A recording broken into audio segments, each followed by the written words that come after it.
We begin tonight with a call by the President of Senate, Dr. Saraki, for an emergency meeting with principal officers of the two chambers of the National Assembly. The meeting, which is scheduled to hold tomorrow, is coming days after some lawmakers called for the reconvening of the Assembly so as to attend to some urgent matters of the state. Also expected to meet with the leadership of the Assembly is the chairman of the Independent National Electoral Commission, INEC.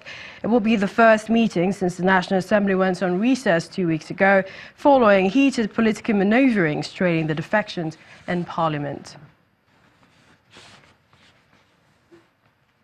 In the meantime, the Senate Majority Leader Ahmed Lawan is asking members of the National Assembly to reconvene immediately in the next few days in order to pass the variaments and supplementary budget submitted to the National Assembly by the President. He told State House correspondents after a closed-door meeting with the acting President, Professor Yemi Osinbajo, that it is essential for the National Assembly to reconvene as the government and other aspects of national development is almost stalled. He urged parliamentarians to remain responsible and responsive to the needs of Nigerians, while hoping that presiding officers will listen and do the needful in the best interests of the nation. So I believe that we should be on the same page with Nigerians. We are not aliens. We are representing Nigerians. And therefore, what Nigerians want today is for this administration to provide those essentials that it has promised and it has started providing. That we should plan properly for free, fair and transparent elections in 2019. If we don't reconvene and pass the requests, what that means is we have turned against this country. We are stalling the administration and invariably fighting the people, because the people want us to do those things that will make them happy. So I believe that my colleagues will listen, and we should be able to reconvene in the next few days for us to pass the budget request of Mr. President as quickly as possible. If the presiding officers refuse, the presiding officers are people like you and I. They are Nigerians. They listen, or they should listen. So I don't want to even contemplate that the presiding officers will say they will not reconvene the two chambers of the National Assembly based on the fundamental and primary requests of making Nigeria better by passing the budget request of Mr. President. Still on the activities of the legislature, the Senior Special Assistant to the President on National Assembly Matters, Senator Pt.1, says the presidency is not contemplating and will not be a party to anything that will destabilize the National Assembly. The presidential aide was reacting to allegations that some senators are planning to illegally reconvene the Senate. He's, however, appealing to the legislators to look at ways of considering some of the issues that need their attention, like the 2018 supplementary budget and variament request. This is August. The National Assembly is coming back in September ending, which is as good as October. And it will take about 2 months, which means that it will be about December that money may be available to start funding a lot of the projects. And that is not in consonance with what is reasonable in the economy. So this is why we are appealing to the National Assembly to please consider the most ingenious ways of reconvening to come and attend to these matters. Mr. President will not want to treat any of these matters or raise money from anywhere in a manner that is not approved by the Constitution, because the President will always say, do what is right. What does the law say? What does the Constitution say? So we're appealing to them so that they should come, convene, and then pass these measures. I am not on the floor, and it is not within the contemplation at all of the executive. And we are always in support of the legislature acting within the law and staying in harmony. My job and my duty is to make sure the executive and the legislature stays in peace, and that the legislature among themselves stay in peace among themselves, and that the leadership is stable. So therefore, we will not be a party to anything and will not be a party to any discussion or any contemplation of anything that destabilizes. Elsewhere, the leadership of the People's Democratic Party, PDP, is accusing the All Progressives Congress, APC, of sponsoring impeachment moves on the Senate President, Dr. Bukola Saraki, and his Deputy Senator, Ekweremadu, even though the National Assembly is on recess. The National Publicity Secretary of the PDP, Mr. Kola Olopodinyo, raised the alarm at a press conference in Abuja, describing the alleged moves of impeachment as illegal, as it contravenes the rules guiding the activities of the upper chamber. Meanwhile, the PDP has maintained sealed lips over the purported defection of the Senate Minority Leader, Senator Godswill Akpabio, to the APC, describing it as a mere rumor. The PDP has been informed that one of the heads of the security agencies is the arrowhead of the Buhari presidency agents charged to coordinate this heinous design, which has the unlimited capacity to throw our nation into anarchy and ultimately destroy our hard-earned democracy. When we get a notice of resignation, we will react accordingly.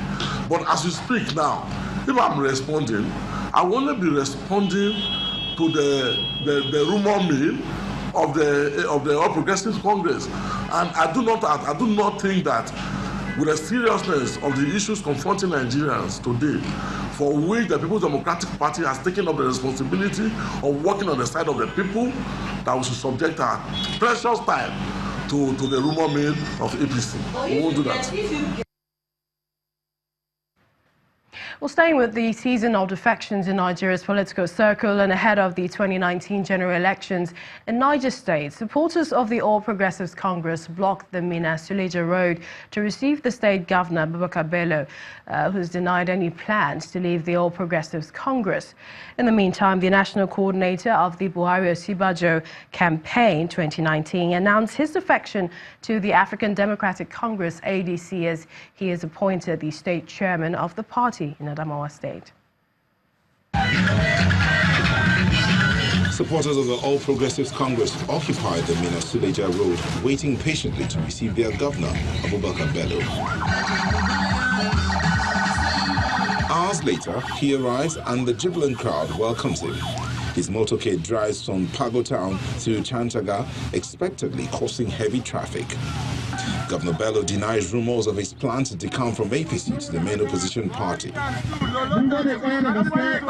With the crowd I've seen here today, I have no doubt that in 2019, APC will have a resounding victory.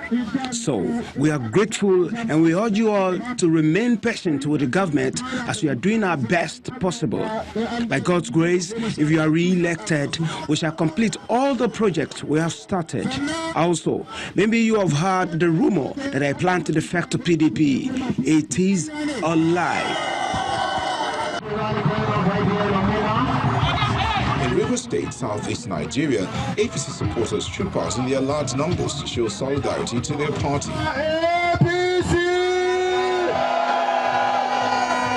From the streets, they moved to the state primary school in Eberi to receive new members into their fold. The chairman of the Rivers State chapter of the party gives assurances to the converts that they will not regret their decisions. I want to say that here in APC, we receive the campists, we receive defectors. I will stand by you people come 2019. But it's not the same in Adamawa State, where the national coordinator of the Buhari Osibajo Again 2019 campaign has moved from the ruling APC to the African Democratic Congress ADC and becomes their new chairman. Everybody knows that if you know the terrain of Adamawa politics, we are the Adamawa politics. And I'm assuring all Adamawa people that come 2019, ADC, we are going to form a government in Adamawa State by the grace of God.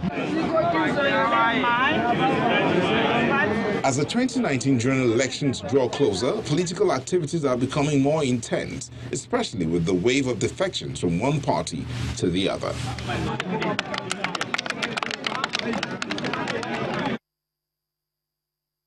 And away from politics to security, last night's suicide attack on Kalari community in Maiduguri was targeted at some residential houses in the area. This is according to the head of the Rapid Response Team of the State Emergency Management Agency, Bello Dambata. 5 suspected Boko Haram members were said to have sneaked into Kalari, a crowded suburb of Maiduguri, and detonated their improvised explosive devices, killing themselves. The explosions caused panic in that part of the city located near the University of Maiduguri Teaching Hospital. Kalari is believed to be a notorious hideout for Boko Haram members and their sympathizers, but has not witnessed an attack in recent times until now. Staying in the northeast, the Borno State government has promised to rebuild homes of the more than 3,000 families displaced by terror attacks in Guzamala area of the state. The displaced residents who have just returned home after 4 years have been living in makeshift camps outside the state capital, Maiduguri. The IDPs agreed to return home following military assurances that Boko Haram elements have been chased out of their locality. Guzamala, which is 125 kilometers from Maiduguri, is one of the local governments of Borno State where insurgents established control in 2014. The departure of these internally displaced persons from Maiduguri is a lot more respectable than their arrival 4 years ago.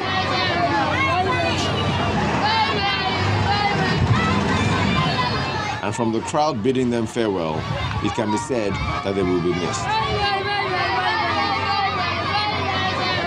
The journey back home to Guzamala was filled with uncertainty. What were they going to find? How will they rebuild their lives? Well, a month later, and it seems those questions have gradually been answered with support from the Borno State government, providing various relief materials. We want to make sure that all the households, including widows and the aged ones, should benefit from these things.